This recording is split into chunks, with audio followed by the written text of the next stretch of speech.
एवं आगामी दिन में आमर जो भुवनेश्वर जहाँ समस्या अच्छी आज ड्रेन रो समस्या हो आज डंपिंग जो अलिया गदार समस्या हो आउ जिते भी भुवनेश्वर समस्या अच्छी सबू समस्यार समाधान पे आम आदमी पार्टी तार प्रयास जारी रखियो एवं ये कार्यकर्ता सम्मेलन प्रथम मोर परिचय दे भुवनेश्वर आम आदमी पार्टी वाइस प्रेसिडेंट आमर आज बहुत दिन आशा आकांक्षा पूर्ण होती आमर उत्तर विधानसभा और भुवनेश्वर टीम स्वतंत्र भाव गठन करा कार्यकर्ता सब गठन करा लोकों स्वार्थ पे आम आदमी पार्टी जनसाधारण किपरि भुवनेश्वर रे जनसाधारण ठीक भाव ड्रेनेज रो सुविधा पाइबे इलेक्ट्रिसिटी पाइबे बा ठीक भाव अनेक जो गवर्नमेंट रो कार्यकर्ता अच्छी पाइबे एवं विभिन्न प्रकार जो समस्या रही भुवनेश्वरवासी आम लोकों पाखे पहुँचेबू एवं लोकों समस्या मध्य सरकार के पाखे पहुँचेबू यही पार्टी आम आदमी पार्टी माध्यम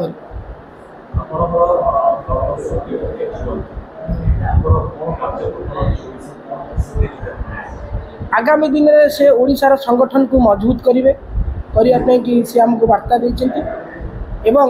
ओडिशा रे किपरि आम आदमी पार्टी लोकों समस्या को समाधान करिवो एवं लोकों पाखे पहुँचो आउ लोकों मौलिक अधिकार को लेकिन शासित थिबा सरकार के पाखे उपस्थापन करिवो एवं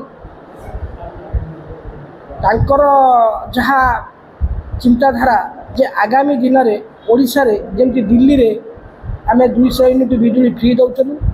लोक को शिक्षा फ्री स्वास्थ्य फ्री बिजुली फ्री पानी मध्य फ्री दि जाऊला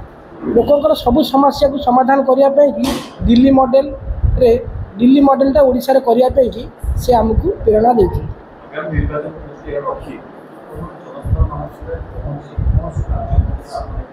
आम पार्टीर जहाँ आइडियाल रही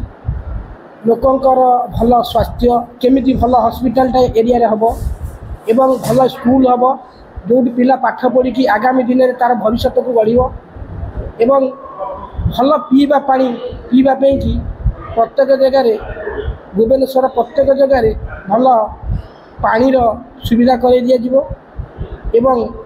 केमती 24 घंटा राजधानी ओडिशावासी बिजुली आगामी दिन में 24 घंटा